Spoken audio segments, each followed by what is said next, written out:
Under the scorching Sahel sky where sandstorms once swept through years of instability and poverty, Burkina Faso is writing a new chapter in its history.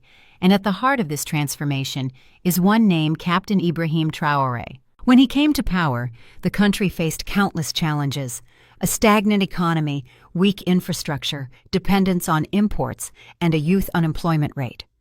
But instead of vague promises, his government chose action. Projects were launched, constructions were built, factories were revived, like the first bricks in rebuilding national confidence. In a short time, more than 20 large-scale development projects worth tens of billions of CFA francs were simultaneously launched across the country, from the vibrant capital, Ouagadougou, to the prosperous Bobo-Dioulasso, from remote rural fields to newly formed industrial zones.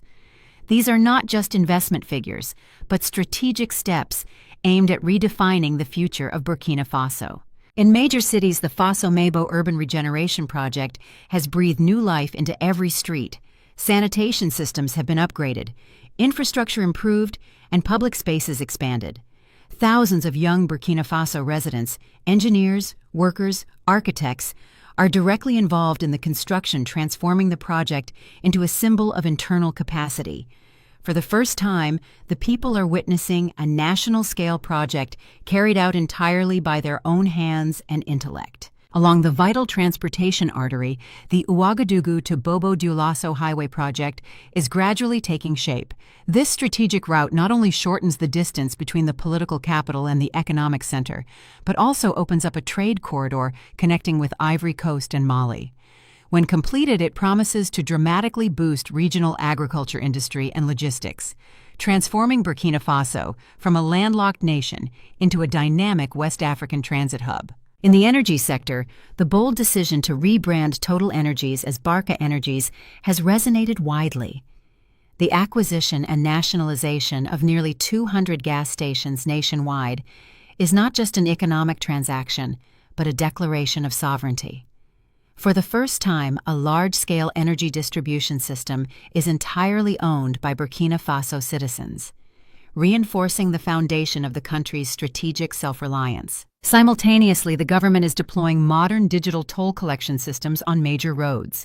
This automated, transparent system increases revenue and reduces losses, creating a sustainable source of resources for reinvestment in infrastructure. This is a crucial step towards building a financially self-reliant system rather than depending on external aid. In the field of public transport, the Sotraco Modern Bus Project has brought a new look to the city. Hundreds of new buses, including the first 115 that started operating in August 2025, help people travel more safely and conveniently. The investment of nearly 44.8 billion CFA not only improves the quality of life, but also demonstrates a long-term commitment to sustainable development. But perhaps the most profound impact lies in the revolution in rural agriculture. Over 104 billion CFA has been invested in the Agro-Pastoral 2025 to 2026 campaign. Tractors, pumps, seeds, veterinary vaccines are delivered directly to farmers. Irrigation systems such as the Duru project, with 865 hectares of cultivated land receiving modern irrigation, open up the possibility of year-round production, bringing the dream of food self-sufficiency closer to reality. Each project, each construction, does not stand alone. They are interconnected like links in an overall strategy: industrialization, modernization, and the regaining of economic sovereignty. From dairy processing plants and flour mills to detergent industrial parks and projects in education, sports, and historical memorials, all form a picture of powerful transformation. Burkina Faso today is no longer just an image of hardship and conflict.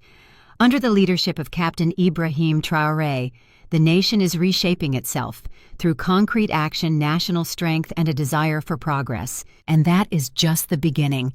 If the first part of the journey was laying the foundations for infrastructure and trust, the next part was a quiet but profound transformation within the Burkina Faso economy, where every factory, every farm, every industrial facility became a symbol of a nation determined to break free from dependence. For decades, Burkina Faso exported raw materials and imported finished products at high prices. Cotton was grown on its own soil, but medical supplies had to be imported. Cow's milk flowed on the Sahel pastures, but imported powdered milk still dominated the market. Wheat, fish, even detergents, seemingly simple things, were dependent on foreign sources. Captain Ibrahim Traoré's government recognized this weakness and began a fundamental restructuring domestic production, domestic processing, domestic consumption. One of the key milestones was the revival of Sofacab, Burkina Faso's cotton production company. Having been temporarily shut down due to financial and operational difficulties, this factory has now reopened with strong government support. The pristine white medical cotton rolls are no longer expensive imports, but are produced right here in Burkina Faso from cotton grown by local farmers. Each shipment leaving the production line carries not only economic value, but also a message added value must remain in the homeland. At the same time, the Faso Kosam National Dairy Processing Plant, scheduled to launch in March 2025, is a strategic step to revive the domestic dairy industry. Instead of letting fresh milk go to waste or being sold at low prices, the company buys directly from farmers and processes it into canned fresh milk yogurt, cheese, and butter. The image of refrigerated trucks rolling through villages collecting every liter of milk from farmers has become a symbol of the connection between policy and real life.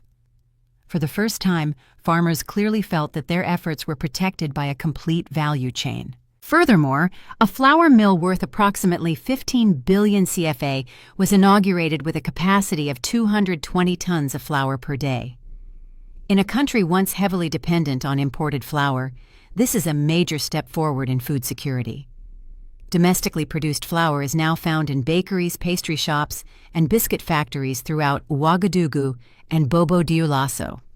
Bran, a byproduct of the milling process, is also utilized for livestock farming, creating an efficient economic cycle. In the aquaculture sector, the fish farming project at the Samandeni Dam opens a new direction for the aquaculture industry. Floating fish cages not only produce thousands of tons of fish annually, but also create jobs for rural youth cooperatives. Domestically farmed fish are gradually replacing imported frozen fish, a seemingly small change, but one with significant implications for the national trade balance. In addition, the FA Detergent Industrial Complex, with a capacity of 300 tons per day, marks a step forward in the import substitution strategy. The locally branded product FI, meaning clean in Moray, not only competes on price, but also fosters pride in consuming domestically produced goods. A country producing essential items like soap and detergent may seem ordinary, but it forms the foundation of economic self-reliance. In the beverage sector, SN Brafaso, a brewery and soft drink factory, has been restarted with a capacity of 600,000 hectoliters per year. Raw materials such as corn millet and rice are sourced from domestic farmers, creating a link between agriculture and industry. Each bottle of beverage sold not only brings profit to the business, but also spreads benefits to every farm. What's noteworthy is not just the appearance of factories, but the philosophy behind it. Instead of waiting for foreign investment, the government promotes domestic public-private partnerships, encouraging Burkina Faso entrepreneurs to participate. The acquisition and rebranding of Barca Energies is clear evidence of this trend, as strategic assets gradually return to the hands of the people. Every production wheel turns smoothly, every production line operates stably, every cooperative is established, all creating an economic picture that is gradually becoming self-sustaining. Investment figures of tens and hundreds of billions of CFA are no longer slogans, but are present in jobs and farmers' incomes and in the stability of the domestic market. Burkina Faso is experimenting with a difficult path, building economic sovereignty from a foundation of genuine production. And along that path, each factory lit up in the Sahel night is like a torch, illuminating the hope that a small nation can still write its own destiny through its own internal strength. If industry is the heart of self-reliance, then energy is the lifeblood of the entire economy. And in Burkina Faso, amidst years of persistent power shortages and dry seasons where temperatures could exceed 45 degrees Celsius, the energy problem was once the biggest concern for the government and the people. Captain Ibrahim Traoré understood clearly, without electricity, there is no production. Without production, there is no independence. Therefore, the energy revolution was launched not with grand pronouncements, but with concrete projects, clearly defined timelines, and funding secured by national resources. In Bobo Dioulasso, the country's second-largest economic center, a new 26-megawatt power plant is nearing completion. In less than 10 months, over 90% of the work has been completed. 3 generating units, each with a capacity of 8.7 megawatts, have been installed along with a modern transformer system ready to be connected to the Sonable grid. Once operational, the total capacity in the region will increase to over 85 megawatts, a strategic leap forward. But what makes this project special is not just the megawatt number.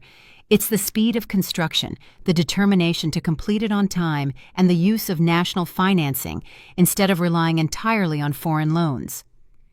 In a challenging economic context, self-investment in energy infrastructure is a powerful statement. Burkina Faso chooses the path of sovereignty. The power plant is also designed to suit the harsh climate of the Sahel. A special ventilation system is installed to draw air from below, helping the generating units cool down when operating at high capacity. This is not just a technical innovation, but a practical understanding, because in Burkina Faso, the heat can reduce equipment efficiency without appropriate solutions. Engineers have calculated to ensure the plant operates optimally even during the peak hot season. Alongside thermal power, renewable energy is also being strongly promoted. Solar power projects in Zina and other northern regions are expanding capacity, taking advantage of year-round sunshine. Solar panel fields stretching across the desert not only produce electricity, but also send a message about a green and sustainable future. At the distribution level, the acquisition and rebranding of the gas station system to Barca Energies has helped the government better control the fuel supply chain. More than 200 gas stations nationwide now bear the domestic brand, laying the foundation for a more transparent and stable energy distribution system. This is a crucial step in ensuring energy security, especially in the context of the volatile West African region. The government has also invested in upgrading the transmission grid and substation system, reducing losses and increasing reliability. In many rural areas, villages have gained access to the power grid for the first time. Light not only illuminates homes, but also opens opportunities for children to study in the evenings, for small businesses to operate after sunset, and for hospitals to function reliably.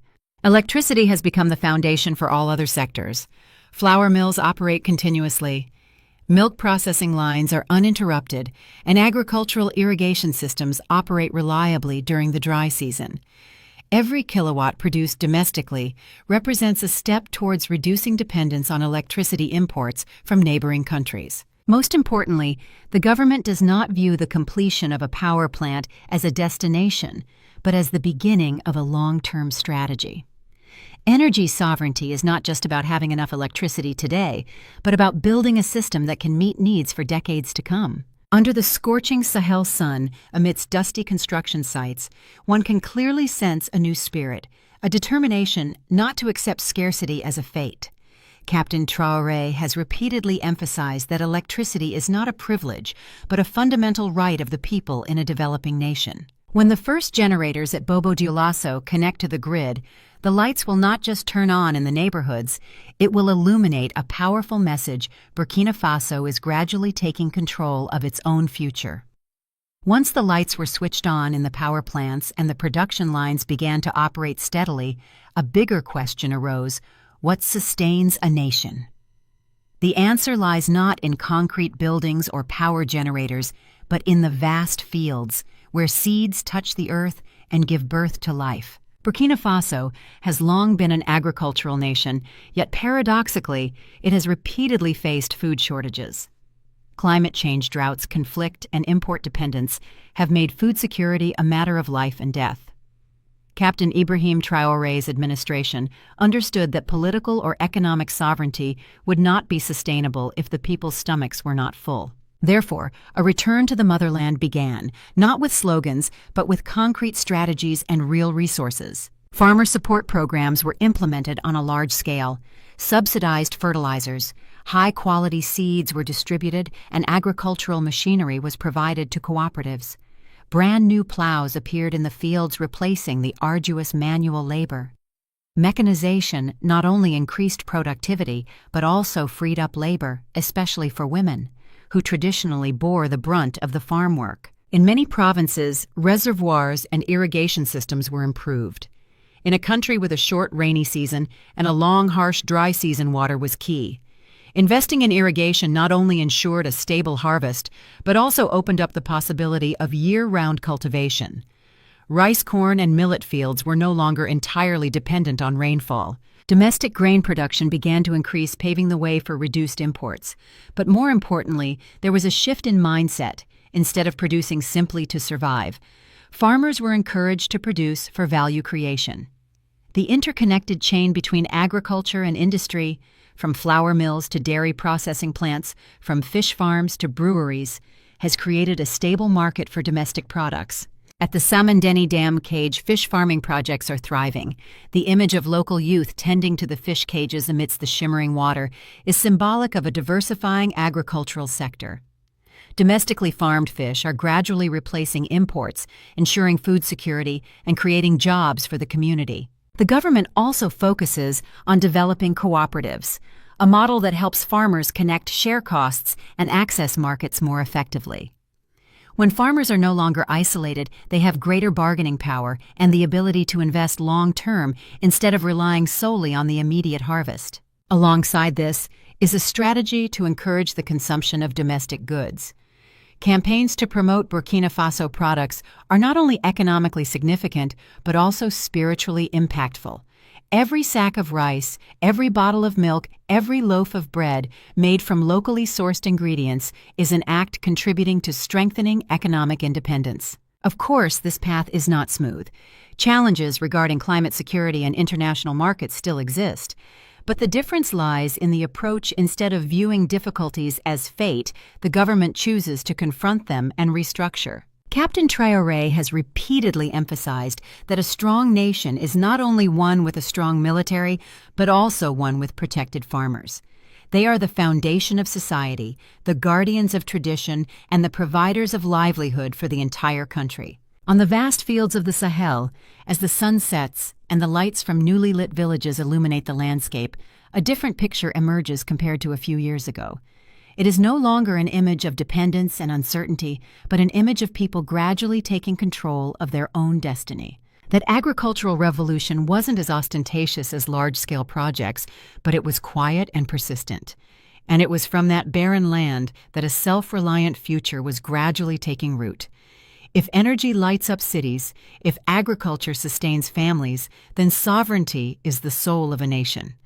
And in recent years, Burkina Faso has entered a phase where the word sovereignty is no longer a slogan, but a guiding principle for all policy decisions. Amidst the turbulent West African landscape, external pressures and internal challenges, the administration of Captain Ibrahim Traoré has chosen a difficult path, reshaping its national position through autonomy in decision-making and action. One of the key milestones is the restructuring of international relations. Burkina Faso no longer accepts a passive role in foreign relations. Instead, the country actively diversifies its partners, expanding cooperation with countries outside its traditional orbit. New agreements in the fields of defense, energy, and mining are signed with a spirit of mutual benefit, rather than dependence. In the security sector, the government has strengthened its defense forces and mobilized volunteer forces to protect the homeland. In many areas previously affected by instability, the presence of security forces has gradually been restored. Previously disrupted roads are now reopening, allowing trade and commerce to revive. But the reshaping of sovereignty is not only taking place on the military or diplomatic fronts. It is also reflected in the management of national resources. Burkina Faso is a gold-rich country. For many years, gold was mined, but much of its added value remained outside its borders. The new government has promoted increased state control over mining operations, demanding greater transparency in production and taxation. Domestic gold refineries have been promoted to retain more value in the production chain. Each gram of gold is not just a precious metal, but a resource for building schools, hospitals, and roads. Tighter management of natural resources is a way to ensure that the country's wealth serves the people, not just a select group. Simultaneously, efforts are being made to reform the administration and combat corruption. The government has announced cuts to unnecessary spending, tightened budgetary discipline, and increased oversight of public projects. The message is clear: every CFA franc must be used efficiently. This spirit of frugality and financial discipline is also encouraged throughout society. People are urged to support domestic products and encouraged to invest in manufacturing instead of relying on imports. Change is not happening overnight, but step by step, a self-reliant economy is being formed. It is noteworthy that in all his speeches, Captain Traoré often emphasizes the element of dignity. For him, sovereignty is not just the right to make decisions, but also the right to be respected. A nation may be materially poor for a period, but it cannot be poor in self-respect. This spirit permeates society, especially among the youth. Many young people express the belief that they are living in a turning point. Instead of seeking to leave the country, they are beginning to see opportunities to stay and build a future in their homeland. Of course, the path to independence always comes with challenges. Economic pressure and regional sanctions have posed difficulties, but it is precisely in these times that the will for self-reliance is tested and strengthened. Reshaping sovereignty is not about turning our backs on the world, but about entering the world on equal footing. Burkina Faso does not seek confrontation, but neither does it accept dependence. This balance requires political acumen and the unity of the entire society. Looking back at the operational power plants, the fields laden with grain, and the more tightly managed gold mines, one can see one thing: all sectors are moving towards a common goal: building a self-reliant nation capable of determining its own destiny. And in that journey, sovereignty is no longer an abstract concept. It is present in every policy, every project, every cautious yet decisive step Burkina Faso takes on the world map. A nation can build factories, expand highways, and revive industry, but all of that will be merely a facade without a deeper foundation: its people. And in the transformative landscape of Burkina Faso, no image stands out more than that of the younger generation, those standing at the crossroads between a challenging past and a promising future. Burkina Faso is one of the youngest nations in Africa. More than half of its population is under 25. This is both a challenge and an opportunity. Without opportunity, youth can become a source of instability. But given confidence and tools, they can become the most powerful force for change. Captain Ibrahim Traoré's administration seems to understand this well. Vocational training programs have been expanded, particularly in the fields of engineering, mechanics, energy, and modern agriculture. As solar power plants sprang up and production lines were installed, the workforce wasn't foreign experts, but rather young, well-trained Burkinadian technicians. In major cities like Ouagadougou and Bobo-Dioulasso, startup hubs began to emerge. Small initiatives, from agricultural technology and e-commerce to food processing, were encouraged through funding and mentoring programs. An entrepreneurial spirit gradually spread, replacing the mindset of waiting for jobs in the public sector. But investment wasn't just economic. Education was seen as a pillar of the future. Public universities were upgraded and their facilities expanded. New outdoor theaters and lecture halls were built to alleviate overcrowding. Laboratories were better equipped, providing students with better conditions for scientific research. In a country that once lacked adequate educational infrastructure, these changes were of immense significance. The government also emphasizes teaching history and national identity. Lessons about Thomas Sankara and independence movements remind the younger generation that they are inheritors of a legacy of struggle for dignity.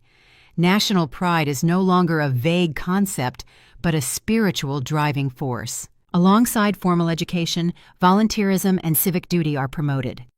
Many young people join the forces defending the territory, not only with weapons, but also through community support activities, building schools, repairing roads, helping farmers with harvests.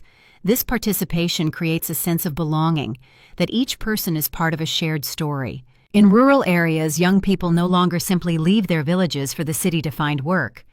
Thanks to agricultural projects, fish farming, livestock breeding, and processing, many choose to stay in their hometowns and develop the local economy. They bring with them new knowledge, combining tradition and technology to create more efficient production models. However, this journey wasn't entirely rosy. Unemployment persisted, national resources were limited, not everyone had absolute faith in the future, but what was noteworthy was the shift in mindset. Instead of giving up, many young people began to ask themselves, what can I do for this country? In his speeches, Captain Traoré often referred to youth as the nation's greatest source of strength. He urged them to study, innovate, and be courageous. This call, though political, resonated with the deep-seated aspirations of a generation yearning for recognition and empowerment. As night fell in Ouagadougou, the lights in the university dormitories still shone. In the small rooms, students diligently studied books and worked on computers. In a remote village, a group of young people planned to open a poultry farming cooperative. At a vocational training center, the sounds of machinery echoed. These were the sounds of a future being shaped. A nation cannot change in a single term or a single project, but when the younger generation begins to believe they have a role to play in that process, the change becomes more sustainable. And in the story of Burkina Faso's transformation, perhaps the most important part lies not in concrete structures or investment figures, but in the eyes of the young people, eyes reflecting the belief that tomorrow can be different from today. It is they and no one else who will write the next chapter of this journey. Every nation has moments when history seems to slow down, only to then forge a new path. For Burkina Faso, recent years have been such a turning point. Not as tumultuous as earth-shattering revolutions, not as glorious as those of wealthy superpowers, but quiet and steadfast, like the way the sun rises from the arid horizon of the Sahel. From power plants completed in record time, from fields revived by irrigation and mechanization, from gold mines more tightly managed to classrooms filled with young students, all are connecting into a larger picture, the journey towards complete self-reliance. In this context, Captain Ibrahim Traoré's role is not merely that of a political leader. He emerges as a symbol of a new generation in governance thinking, strong, decisive, and emphasizing sovereignty.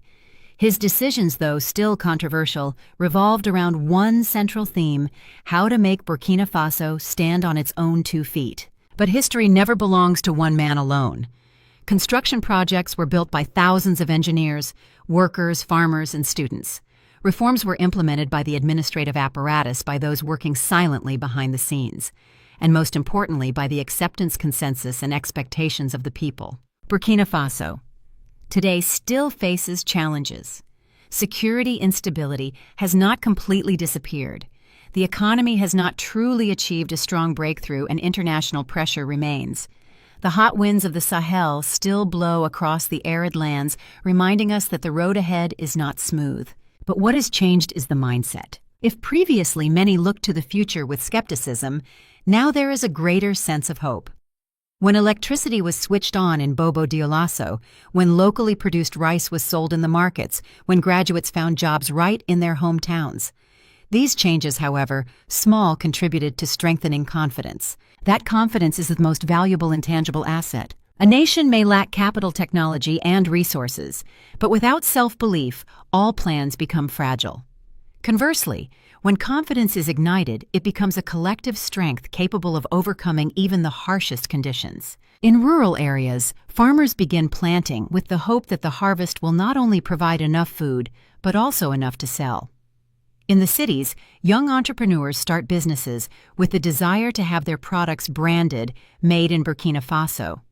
In schools, children learn about their national history with pride instead of shame. It may still be too early to talk about an economic miracle, but it can be affirmed that a restructuring process is underway, from energy, agriculture, resources to education and governance. And in that process, Burkina Faso is rediscovering its identity. Not the identity of a small nation swept along by the global current, but the identity of a people who have repeatedly risen from adversity.